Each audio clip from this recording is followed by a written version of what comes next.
Damai sejahtera Allah yang melampaui segala akal, itulah yang memelihara hati dan pikiranmu sekalian di dalam Yesus Kristus Tuhan kita. Amin. Shalom. Selamat minggu buat kita semua. Jolo tinitip sanggar bayan huru-huruan, jolo sinukun marga asa binoto partuturan, idon idok ni tua na tua bama partadaanna moludang di Paboa Guarna. Saya yang bernama Pendeta Reonal Christmas Huta Barat, melayani di HKBP Rogate Sepatan, pagaran dari Kuta Bumi. Yang dulunya Kuta Bumi adalah pagaran dari Tanah Tinggi, Tangerang Kota. Dapat dikatakan pada saat ini saya datang ke tempat opung saya, karena Rogate Sepatan adalah cucu dari Tangerang Kota, karena mekar dari Kuta Bumi. Sampai salam dari seluruh pelayan HKBP Distrik 21 Banten, karena pada saat ini seluruh pelayan sedistrik 21 Banten melakukan tukar mimbar distrik atas nama pelayan yang ada di Distrik 21 Banten. Saya menyampaikan salam buat seluruhnya yang beribadah pada saat ini. Shalom. Kita dengarkan firman Tuhan pada sore ini di minggu 1 setelah Trinitatis, yaitu pada Injil Markus pasal yang ketiga ayat yang ke-20 sampai dengan ayat yang ke-35. Demikian firman Tuhan saya bacakan kepada kita, mari kita ikuti bersama-sama di dalam hati kita masing-masing. Kemudian Yesus masuk ke sebuah rumah, maka datanglah orang banyak berkerumun pula sehingga makan pun mereka tidak dapat. Waktu kaum keluarganya mendengar hal itu, mereka datang hendak mengambil dia, sebab kata mereka, ia tidak waras lagi. Dan ahli-ahli Taurat yang datang dari Yerusalem berkata, ia kerasukan Belzebul, dan dengan penghulu setan ia mengusir setan. Yesus memanggil mereka lalu berkata kepada mereka dalam perumpamaan, bagaimana iblis dapat mengusir iblis? Kalau suatu kerajaan terpecah-pecah, kerajaan itu tidak dapat bertahan. Dan jika suatu rumah tangga terpecah-pecah, rumah tangga itu tidak dapat bertahan. Demikianlah juga kalau iblis berontak melawan dirinya sendiri. Dan kalau ia terbagi-bagi, ia tidak dapat bertahan, melainkan sudahlah tiba kesudahannya. Tetapi tidak seorang pun dapat memasuki rumah seorang yang kuat untuk merampas harta bendanya, apabila tidak diikatnya dahulu orang yang kuat itu. Sesudah itu barulah dapat ia merampok rumah itu. Aku berkata kepadamu, sesungguhnya semua dosa dan hujat anak-anak manusia akan diampuni, ya, semua hujat yang mereka ucapkan. Tetapi apabila seorang menghujat Roh Kudus, ia tidak mendapat ampun selama-lamanya, melainkan bersalah karena berbuat dosa kekal. Ia berkata demikian karena mereka katakan bahwa ia kerasukan roh jahat. Lalu datanglah ibu dan saudara-saudara Yesus. Sementara mereka berdiri di luar, mereka menyuruh orang memanggil dia. Ada orang banyak duduk mengelilingi dia. Mereka berkata kepadanya, lihat, ibu dan saudara-saudaramu ada di luar dan berusaha menemui engkau. Jawab Yesus kepada mereka, siapa ibuku dan siapa saudara-saudaraku? Ia melihat kepada orang-orang yang duduk di sekelilingnya dan berkata, ini ibuku dan saudara-saudaraku. Barang siapa melakukan kehendak Allah, dialah saudaraku laki-laki, dialah saudaraku perempuan, dialah ibuku. Demikian firman Tuhan. Jangan menghujat Roh Kudus. bagaimanakah mendengarkan firman Tuhan? Biarlah firman yang engkau dengarkan, bukan pikiranmu yang harus kamu renungkan. Biarlah engkau mendengarkan firman Tuhan seperti apa yang mau Ia sampaikan kepadamu. Karena firmanlah yang akan berkata kepadamu, bukan kamu yang berkata-kata menggunakan firman itu. Banyak orang pada saat ini tidak tahu dan tidak mau tahu, bahkan tidak mau mencari tahu. Ketika dia tidak tahu dan tidak mau mencari tahu, dia menyampaikan sesuatu yang dia tidak ketahui kepada orang yang ingin mengetahui tentang hal sesuatu. Maka terjadilah banyak orang pada saat ini, orang yang sok tahu-tahuan. Apa yang terjadi pada firman kita pada hari ini? Kasih Kristus menanamkan rasa gentar dan takut bagi orang-orang yang tidak searah dan tidak menginginkan kasih-Nya. Yesus menjadi bagian orang yang tidak disukai oleh orang-orang yang tidak menginginkannya. Bagaimanakah hal itu terjadi? Lihat apa rupanya yang dilakukan Yesus. Yesus mengajarkan hal yang baik, memberitakan Injil, mencelikkan mata yang tidak dapat melihat, membuat orang lumpuh bisa berjalan, melakukan suatu mukjizat, orang bisu bisa berbicara, bahkan orang yang mati dihidupkan. Dan yang mengerikan, Yesus mengusir roh-roh jahat dari dalam diri manusia. Tetapi apa yang terjadi? Apa yang dilihat oleh ahli-ahli Taurat, tokoh-tokoh masyarakat, ahli agama? Ya, mereka mengatakan di ayat 22, ia kerasukan Belzebul, dan dengan penghulu setan ia mengusir setan. Apa yang terjadi ketika melakukan perbuatan baik? Ternyata ada orang yang tidak menyukai melakukan hal baik itu dilakukan oleh orang lain. Itu yang terjadi. Ahli Taurat pada saat itu, pemimpin masyarakat dan bahkan keagamaan, telah melakukan hal yang menjadi tradisi dan yang sudah diwarisi. Hal yang sudah diwarisi maka akan menjadi dinikmati. Di pasomal-somal, los gabe somal. Itu yang terjadi di kehidupan kita juga pada saat ini. Lihat, yang sudah diwarisi, kebiasaan akan menjadi sebuah aturan. Padahal Yesus mengatakan aturan itulah yang harus dibiasakan.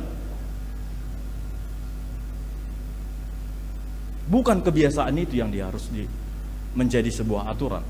Kebiasaan belum diaturkan, apakah menjadi aturan? Tidak, itu kebiasaan, bukan aturan. Pada saat itu orang yang mau berbuat, yang beribadah, kebiasaan yang dalam peribadahan menjadi ranah pendapatan. Dan tokoh masyarakat, tokoh agama menjadi beralih. Tidak membawa misi gereja, tidak membawa misi ilahi, tetapi misi pribadi-pribadi. Tidak lagi menjalankan, tidak lagi melakukan seturut dengan firman Tuhan, tetapi bagaimana untuk menyenangkan diri, bagaimana untuk mencukupkan kebutuhan. Itu yang terjadi. Makanya para ahli Taurat menyampaikan hal itu kepada Yesus. Padahal Allah secara langsung hadir dan menyelamatkan serta melepaskan manusia dari dosa.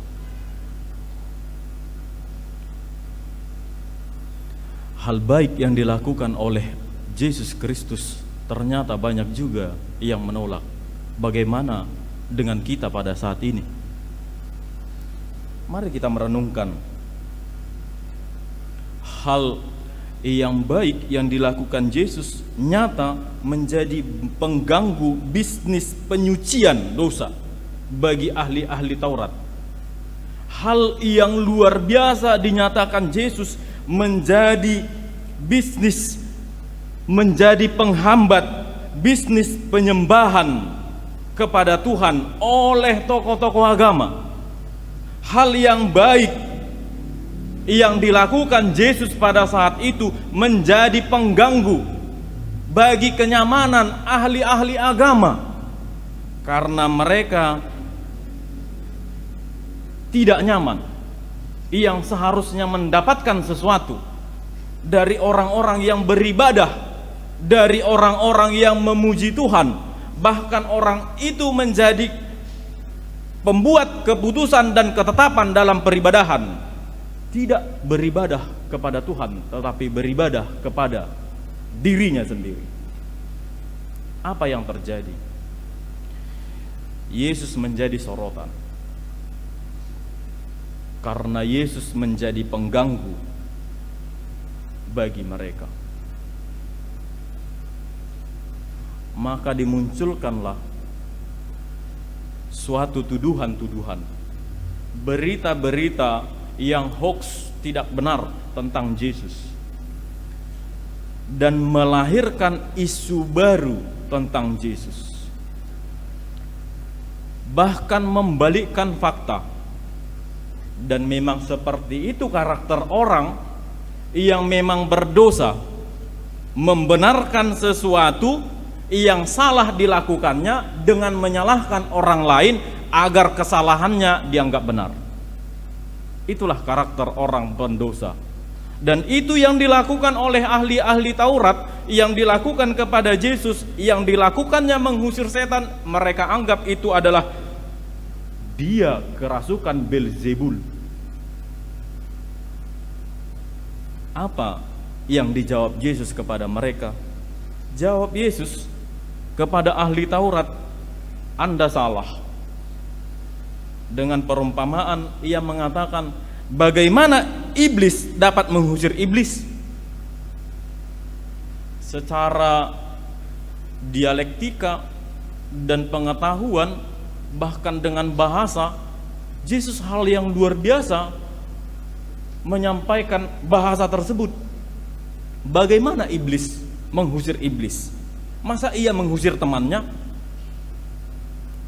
Bahkan ia katakan di ayat 24 sampai ke ayat 26, kalau suatu kerajaan terpecah-pecah, kerajaan itu tidak dapat bertahan. Dan jika suatu rumah tangga terpecah-pecah, rumah tangga itu tidak dapat bertahan. Demikianlah juga kalau iblis berontak melawan dirinya sendiri, dan kalau ia terbagi-bagi, ia tidak dapat bertahan, melainkan sudahlah tiba kesudahannya.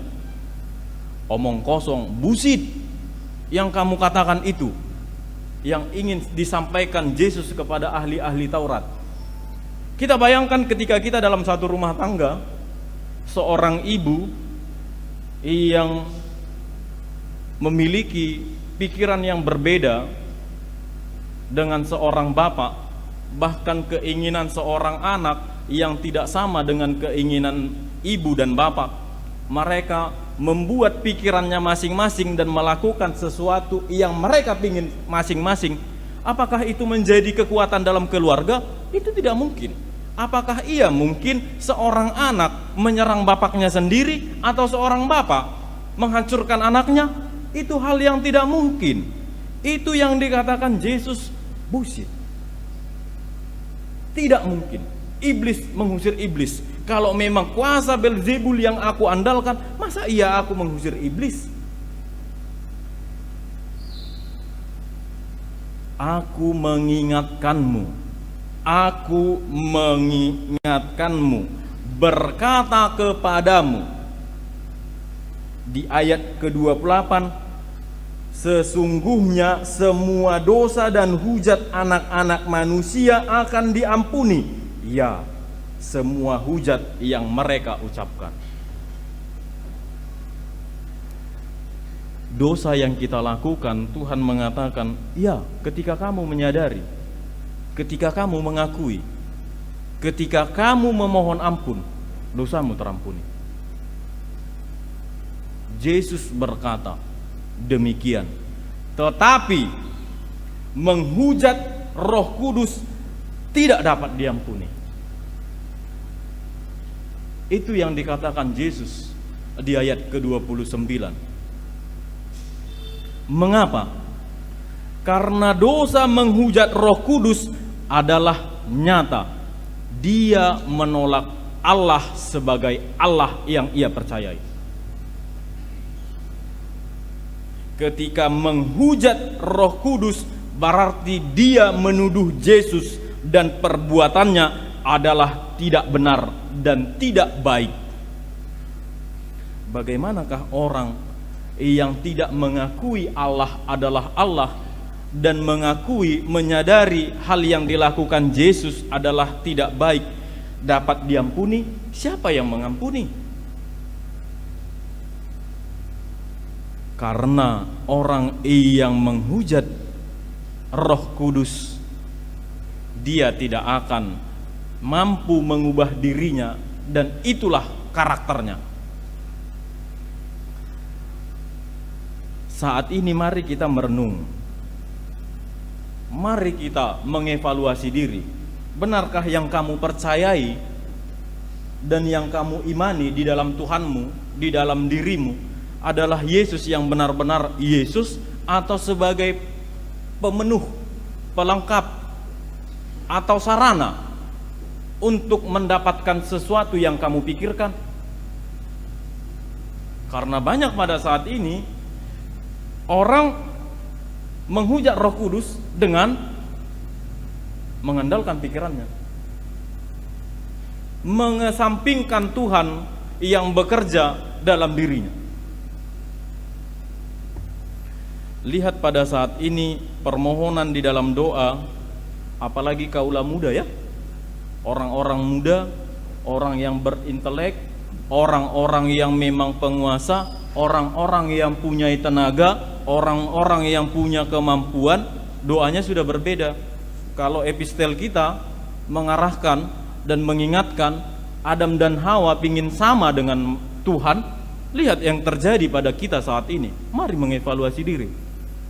Pada saat ini sudah lebih banyak kita yang pingin lebih tinggi dari Allah. Mari kita melihat doa-doa kita, atau apakah kita bagian orang yang menghujat Allah? Tuhan sebagai pemberi yang harus kita mohon dan kita minta, atau kita paksa? Banyak orang yang pada saat ini memaksa dalam doanya kepada Tuhan. Memang Tuhan itu bertuhan kepadamu, atau kamu bertuhan kepada Tuhan? Banyak doa pada saat ini, doanya suruhan kepada Tuhan. Jika dia berangkat ke suatu tempat dan meninggalkan tempat kediamannya kosong, dia akan berkata dalam doanya, ya Tuhan Allah, kami akan menuju ke suatu tempat, kiranya Engkau yang menjagai tempat kami ini. Emang Tuhan sapamnya?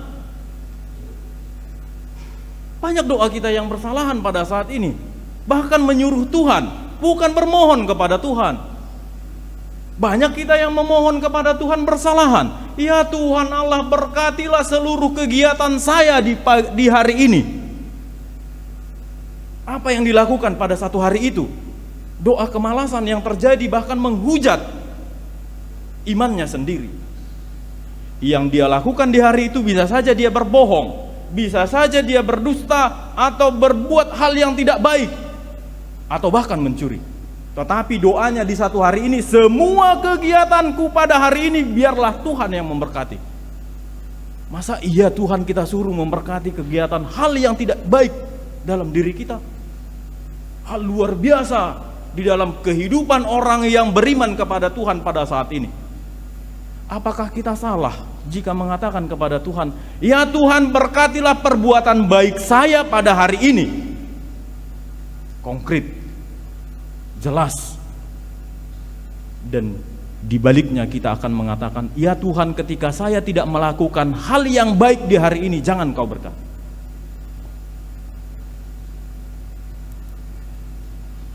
Mari mengevaluasi diri, benar-benar mengimani Tuhan dan mengimani Yesus Kristus sebagai penyelamat, tidak lagi sebagai pelengkap dalam kehidupan. Seolah-olah ketika kita tidak mampu, kita mengeluarkan kartu as, yaitu doa kepada Tuhan. Karena yang dalam benak kita adalah hasil, bukan proses. Karena kita meminta hasil, bukan penyertaan Tuhan dalam setiap proses. Lihat doa-doa kita pada saat ini. Ya Tuhan, berkatilah orang-orang yang Kami kasihi dimanapun mereka berada. Dimanapun mereka berada. Jadi kalau di perjudian diberkati. Jadi di tiki neng manako yang kamu kasihin itu dia berkati. Apa yang terjadi dengan iman kita? Apa yang terjadi dengan kehidupan kita? Apakah kita menyadari Tuhan menyertai kita dan mengingatkan kita untuk melakukan perbuatan baik, atau kita meminta supaya Tuhan memberkati seluruh pekerjaan kita?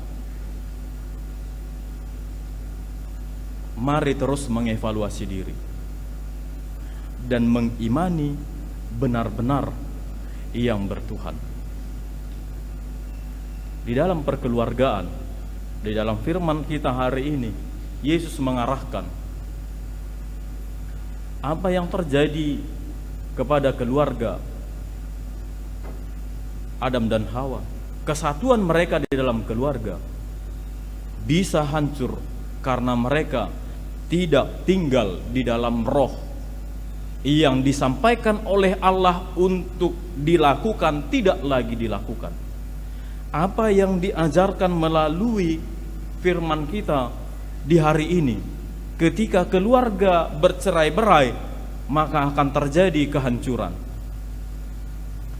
Mari mengenal diri dan memposisikan diri di dalam satu keluarga.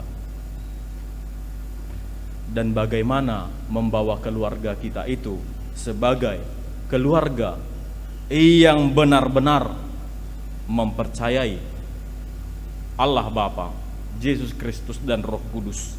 Mari mengimani, mengevaluasi diri, membiarkan Allah yang bekerja dalam diri kita. Yesus yang kita percayai tinggal di dalam hidup kita, dan Roh Kudus yang memberi pencerahan kepada kita untuk melakukan perbuatan baik. Sebab ketika Yesus Kristus yang kamu imani tinggal di dalam hidupmu, Yesuslah yang mengusir roh-roh jahat dari dalam dirimu. Yesuslah yang engkau imani mengusir roh-roh penindasan yang pingin kamu lakukan kepada orang lain. Yesuslah yang mengusir roh-roh yang pingin melakukan ketidakbaikan di dalam dirimu untuk tidak dilakukan.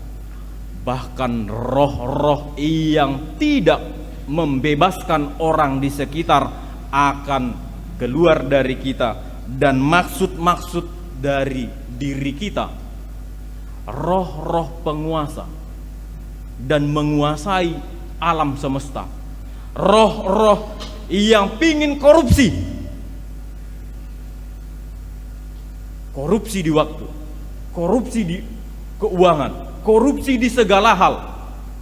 Biarlah roh itu juga akan keluar dari dirimu ketika engkau menanamkan Yesus dalam dirimu, dan biarlah Allah yang bekerja dalam kehidupanmu. Mari melakukan kehendak Allah. Barang siapa melakukan kehendak Allah, dialah saudaraku laki-laki, dialah saudaraku perempuan, dialah ibuku. Demikian firman Tuhan, dan Yesus mengatakannya. Amin.